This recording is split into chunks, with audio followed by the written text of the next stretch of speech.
नमस्कार। पीताम्बरा ज्योतिष चैनल में आप सबका बहुत बहुत स्वागत है। दर्शकों, त्रिवेणी अमावस्या आ रही है। ये त्रिवेणी अमावस्या में क्या करना चाहिए, क्या होती है, आइए जानते हैं। माघ महीने की अमावस्या को त्रिवेणी अमावस्या कहते हैं, मौनी अमावस्या कहते हैं, श्राद्ध आदि की अमावस्या भी होती है।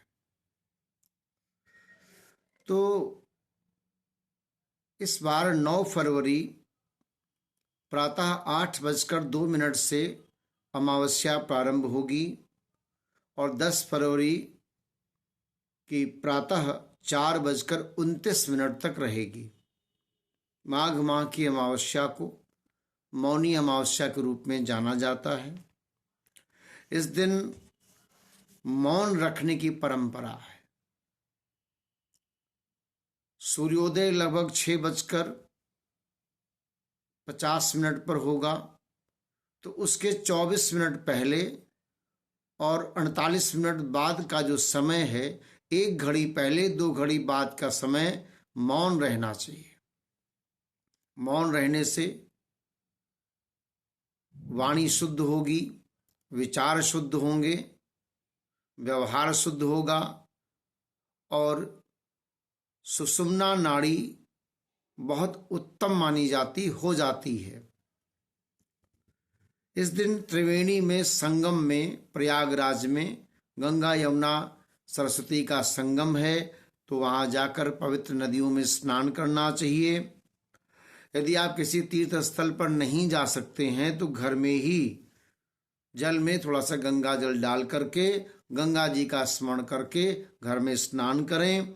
स्नान के बाद तिल का दान, तिल के लड्डू, तिल का तेल, आंवला और कंबल आदि का दान करने से समृद्धि आती है और जीवन में सुख समृद्धि बढ़ जाती है। मौनी अमावस्या का महत्व क्या है? मान्यता के अनुसार अमावस्या के दिन व्रत करने पर पितरों को मोक्ष मिलता है। तो आपके पितरों को मोक्ष मिलेगा, पुण्य फलों की वृद्धि होगी, पितर लोग प्रसन्न हो जाते हैं और पितरों का आशीर्वाद से सारे काम पूरे हो जाते हैं। ब्रह्मा जी ने पद्म पुराण और गरुड़ पुराण के अनुसार ब्रह्मा जी ने अमावस्या के दिन पितरों को अपने वंशजों में जाने का वरदान दिया है। तो गरुड़ पुराण यही कहती है कि अमावस्या के दिन पितर लोग अपने वंशजों से मिलने आते हैं। तो इस दिन व्रत करने पर, नदियों में स्नान करने पर, दान करने पर, ब्राह्मण को भोजन कराने पर बहुत अधिक आशीर्वाद प्राप्त होता है, पुण्य की वृद्धि होती है, पाप ताप संताप कम हो जाते हैं।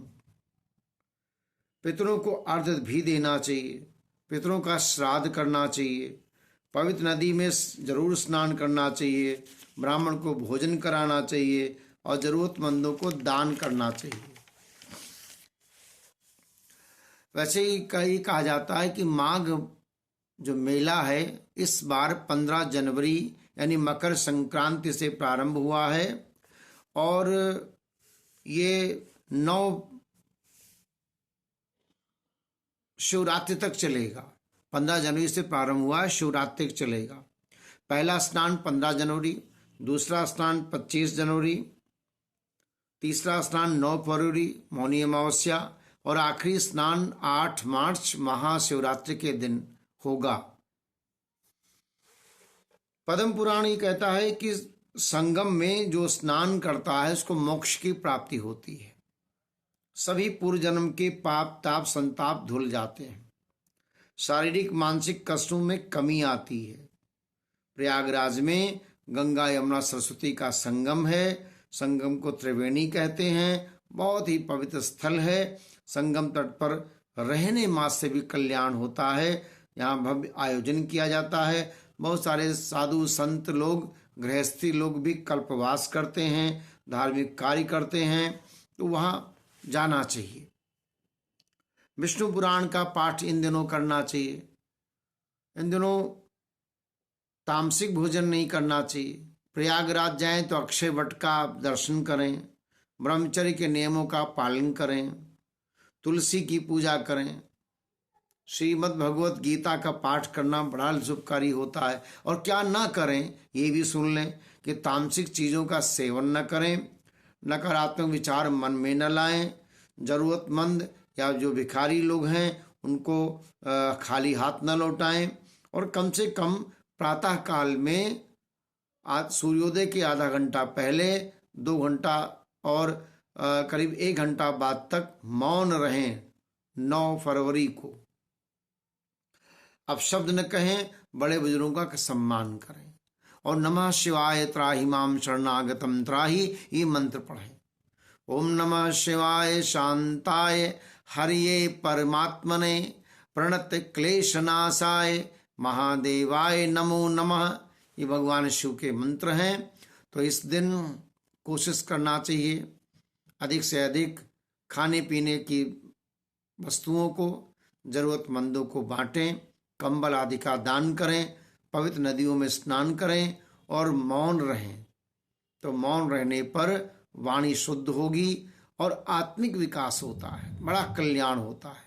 तो 9 फरवरी को मौनी अमावस्या है, त्रिवेणी अमावस्या है, माघ अमावस्या है। तो इसमें बड़ा कल्याण होता है। भगवान विष्णु और का सत्य सहस्त्र नाम का पाठ करें, सत्यनारायण कथा सुने, राम रक्षा स्तोत्र का पाठ करें, शिव तांडव स्तोत्र का पाठ करें, गंगा जल का पान करें और अधिक कम से कम बोलें, और अपने पूर्वजों अपने स्वजनों के कल्याण के लिए श्राद्ध आदि भी करें। खीर बनाना चाहिए, खीर का वितरण करना चाहिए, बहुत कल्याण होता है। पशु पक्षियों को भी उनको उनके हिसाब से चारा दें। इस तरह से करेंगे तो आपके पूर्व जन्म के बहुत सारे जो ताप हैं, जो पाप हैं, जो संताप है, कटेंगे। माघ अमावस्या में स्नान मात्र करने पर कुंडली में कई तरह के दोष होते हैं, जैसे ऋषि दोष, जैसे मान लिया कि राहु केतु के एक तरफ सारे ग्रह हैं तो कहा जाता है कि ये सर्प दोष है, काल सर्प दोष है। तो अमावस्या के दिन पितरों को के निमित्त श्राद्ध आदि करने पर इसमें भी कमी आती है। कुंडली के बहुत सारे दोषों में कमी आती है और संताप दूर होते हैं, नेगेटिविटी कम हो जाती है। सबसे बड़ी बात, जिन बच्चों का विवाह नहीं हो पाता है उन लोगों के हाथ से खीर का दान कराने मास से बड़ा कल्याण होता है। आज के दिन पवित्र नदियों में स्नान करने से, और गंगा जल यदि नहीं जा सकते हैं तो गंगा जल घर में डालकर जल में स्नान करें, हर हर हर गंगे बोलें। दान करने मास से जीवन में शुभता, सुचिता, पवित्रता बनी रहती है। जय सिया राम। आप हमारे इस वीडियो को सुनें, लाइक करें, कमेंट्स करें, अपनी समस्या को भी लिखें, हम उसका निराकरण आपको बताएंगे। जय सिया राम।